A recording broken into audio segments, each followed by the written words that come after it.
Hey guys, Andy here with Precision, and today we're going to be talking about two awesome concealed carry handguns. Both are relatively new to the market, but I just wanted to get these out to you guys to see what your guys' thoughts were, kind of show you some of the things that I found and like and don't like about either.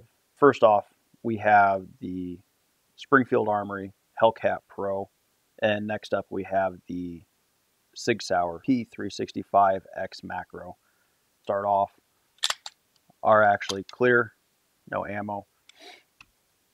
The Springfield is 15 rounds, so double stack 9 mil. The Sig, however, is 17 rounds. So again, they're kind of in the same ballpark there, but I think the Sig kind of ekes out just a little bit past the Springfield. With both these guns, like I said, they're both 9 mil. However, probably one of the biggest differences between the two are going to be the trigger pulls. So on the Springfield, I have already upgraded it to a Powder River Precision. Right now it's at about 4.5 pounds, 4 pounds, 12 ounces. Very, very consistent. Very happy with it. However, from the factory, I was not happy at all. Just my personal preference, personal feelings on it. I feel like pretty much any of the, not just the Hellcats, but any of the XD line from Springfield, very spongy triggers, inconsistent, not necessarily the smoothest. With this one in particular, though, I wanted to make sure that I made it as consistent as possible. We brought it in, obviously lower the trigger weight down a little bit, made it a lot more consistent. But from the factory, it was sitting around 5.5 to 6 pounds for the trigger pull. Now, the Sig, on the other hand, from the factory, extremely consistent, extremely smooth. The biggest drawback to it, though, however, is how long it is. So hopefully you guys can see this. You know, I just start touching the trigger there, and it takes a significant amount of room in order to pull that trigger back. With that being said, though, from the factory, it is only about 4.5 pounds, 4 pounds, 6 ounces, 4 pounds, 8 ounces. You know, it's, again, extremely smooth, extremely consistent, much, much lighter than the Springfield. However, it is significantly longer, and that's one thing that I'm not a big fan of on quite a few of the Sig pistols. But, you know, it's obviously a trade-off. The Springfield trigger does have an internal trigger safety in there, that little lever. You do have to push that in. If I try to pull this back without pushing in that lever, that trigger is not going back. So once I move that lever back, though, then it has no problem. I'm not going to say one is better than the other. From the factory, I prefer the Sig, but if you're willing to make the investment in some modifications, I'd probably go with the Springfield. Speaking of triggers, probably the one thing that I'd also like to point out is the trigger assembly and fire control group in the Sig is all one assembly, right? It pops out. You punch out this little pin here, drift it out, and the trigger, the linkage, everything comes right out with it. On the Springfield, it is a little bit more traditional. You have these 3 pins here. I upgraded those. I just for cosmetic, I made them gold. But in the particular series, you'll obviously drift out those pins, and then the parts and pieces will come out individually rather than as an entire assembly. So is it good, bad, or otherwise? Not really. You know, again, it's really up to you. I consider this more of a traditional style, whereas this is the more traditional Sig style. With the frames, they both do have stippling from the factory. They are both extremely good grips. I have no real, negative things to say about either one of them. I guess starting with the Sig, the stippling on it, hopefully you guys can see that, is more aggressive than there we go. It is more aggressive than the Springfield. Now, with that being said, it's still plenty smooth to be able to carry it. It's not going to rip your clothes. It's not going to get caught on things. But it does give a little bit extra grip when you're actually holding the firearm. With that, the only area that you have the grip on there is obviously on the front of the frame, the sides, and on this back strap. With the Springfield, it does feel smoother to the touch. It is a little bit less grippy. However, there is more surface area, so you have a little bit up here in front of the trigger where your thumb would normally rest, all the way around the frame. You have this all the way across the back strap, and the same on on the other sides. It may not be as grippy in an individual location, but it does add an additional grip surface. So you kind of make up for it that way. Now, both these frames are actually, they are molded this way from the factory. Hopefully you guys can see this. However, the Springfield is actually really interesting because it's a series of tiny little triangles all over the place. Now, if we go back to the Sig, you can actually see it is a little bit more of a random pattern. It, you know, little worms and little dots and stuff in there. But again, it's a little bit more aggressive. You know, maybe if you plan on wearing gloves a lot more, you might want this 6 one way, half done the other. It's really personal preference on which one you would actually prefer. Now, as far as the slides go, there are quite a few big differences between the two. I'm going to go over the key ones for myself because I feel like the majority of these differences are going to be from manufacturer to manufacturer. If you guys were to bring a Beretta in here, they're obviously going to have very similar differences as far as how Beretta wants to, you know, put their firearms together. So with that, I guess probably the biggest thing that you're going to notice right off the bat is that both of them are RMR cut. However, with that being said, the Springfield, in order to use a hollow sun, or I believe just about any other optic, you do need an adapter plate. Now, the Springfields from the factory are cut for their Shield SMSC. I'm not going to say if it's a good or bad optic. I'm not a big fan of them.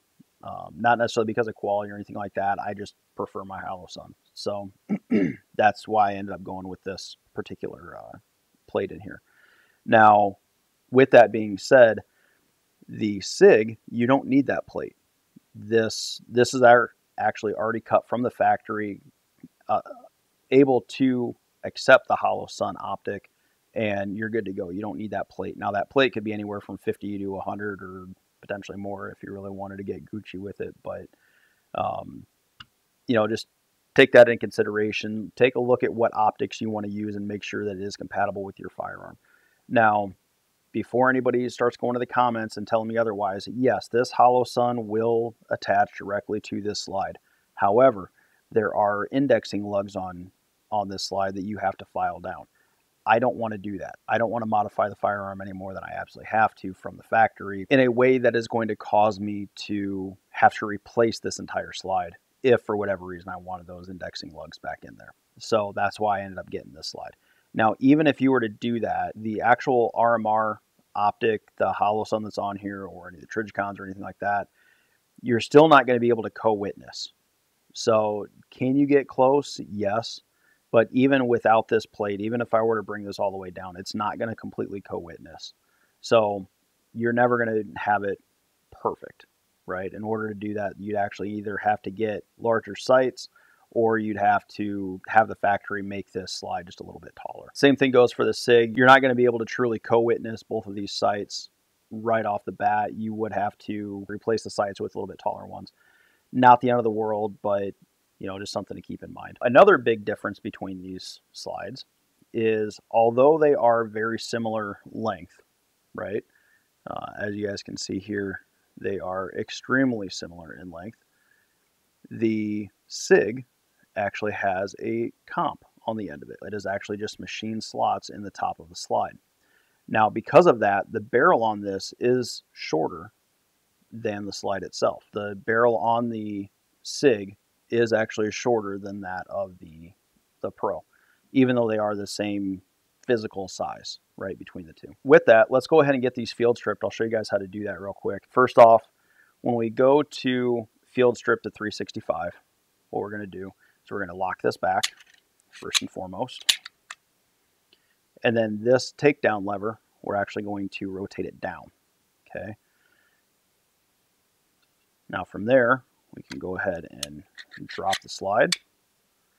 And then this whole thing just slides right off the end. There's a little bit of tension in there, but you're not pulling the trigger or anything like that. I know that is a concern for some guys. So from there, just like with anything else, we're just going to pull out the spring.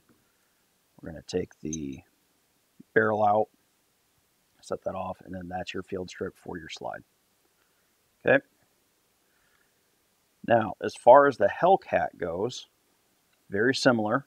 we're going to push this back. However, we're going to rotate this lug up.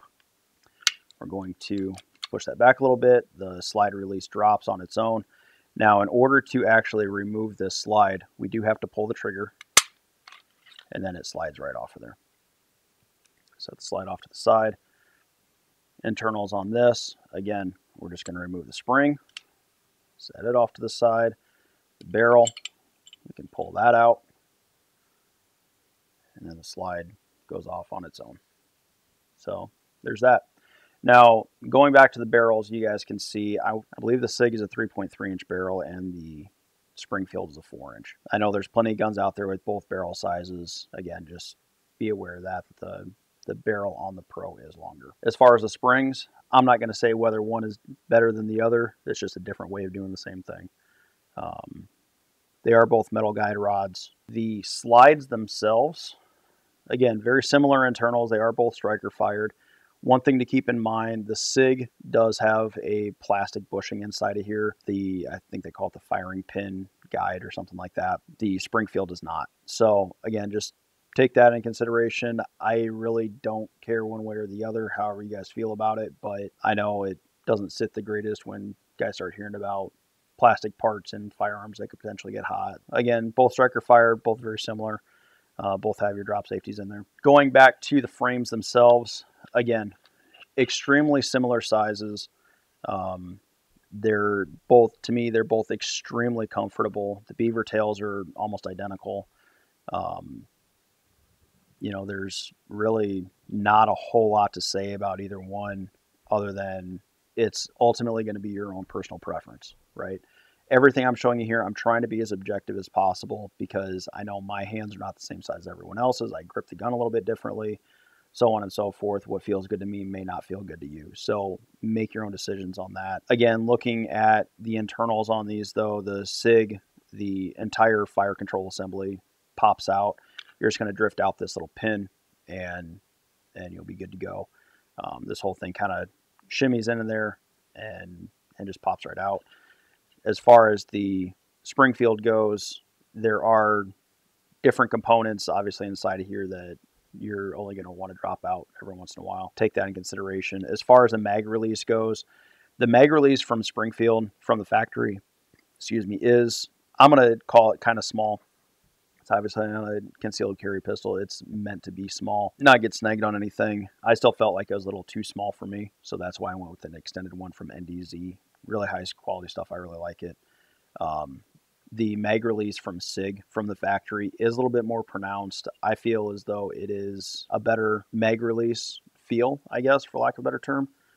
Straight from the factory, it is a little bit easier to flip it from left to right, but either one can be done in a matter of a couple minutes, so not a big deal. Also, the back strap on the Sig is replaceable, whereas it is not on the Springfield.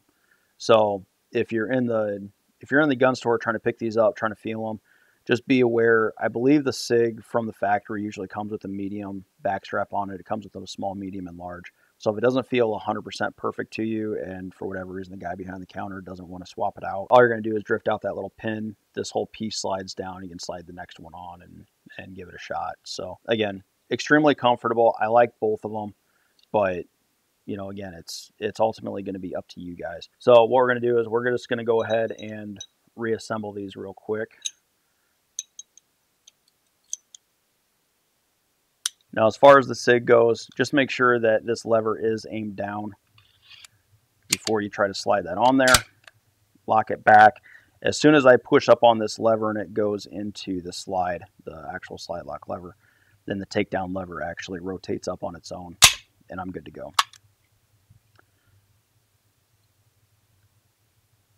With the Springfield, pop that in, pop that in. Again, make sure that the lever is flipped up. We're just going to take this, slide it back, lock it in place with the slide lock, rotate the lever down because it does not go down on its own. There we go. So that's the field strip and reassembly on each of those. They both come from the factory, I believe, with 2 mags. The Springfield is 634. Okay, that is the all black version Pro, that is no plate, or no adapter plate, I should say. There is a cap that you can put on if you're not going to put a red dot on it. No optic, no trigger upgrades, anything like that. 2 standard mags. It does come with a soft case. Take that for what it's worth. So about $630 for the Springfield. For the Sig, on the other hand, you're looking at $826, so about $830. So $200 more. But with that, in my opinion, I think by the time you're really done making these comparable, right, as far as true trigger quality, you know, comfort, all that kind of stuff, anything that you might want to do to it, to me, the only thing that I have truly done to this Springfield to actually bring it up to the same level of quality as a Sig is the trigger kit. Now, the trigger kits, you could spend, you know, really whatever you want. I'm not even going to put prices out there because that's a whole nother subject as far as level of quality and what you're looking for in it, all that kind of stuff. That being said, I've probably got another 300 or so into this gun, not including the optic, not including the adapter, but the pins, I want to say, were like $40, but those are strictly cosmetic. You don't have to do that. The mag release, I want to say, was around 50 or so. And then the trigger, I've got, I want to say, about $250, something like that into it. So they're very comparable as far as overall price to get them to this point. However, if you're going to run strictly from the factory, no modifications, you know, like 95% of the world does, this is obviously going to be the cheaper option. Optics, again, if you try to put an optic onto the Springfield, you're going to have to get this adapter plate more than likely, unless you go with a Springfield optic. Whereas the Sig, you can just pull this plate off and throw a hollow sun or Trijicon or whatever you want on there. The only other option I think that I can think of at this point would be the color options. From the factory, Sig, black. That's all you get. It would not surprise me in the least if they came out with an FDE in the future, but as of this recording, early December of 22, all black. That's all you get. From Springfield, not only can you get all black, but you can also get their all FDE version. They have another version that is a black frame with a bronze Cerakote slide. They also have a teal frame with silver slide. Hopefully that helps you guys out. Like I said, I can't really say one way or the other. If I had to pick one over the other, it would be an extremely tight decision. And I would seriously have to consider what my options are, what environment I'm going to be in, stuff like that. From the factory, I'm probably going to go with the Sig, just because of the trigger itself and the fact that it's comped. I do like the sights a little bit more on the Sig. You guys can see the Springfield has that little U shape on the back, whereas the Sig doesn't. I don't know. Again, it's just me personally. I prefer the Sig sights a little bit more. It seems to draw a little bit easier for me for whatever reason. Like when I actually present the weapon, it lines up a little bit more evenly for me, but I can shoot just as well with either one of them. So, however, if I'm going to modify these guns, I'm going to, you know, kind of deck them out to everything, I would honestly probably go with the Hellcat. You know, I feel like the trigger options that are out there are a little bit better with the Hellcat.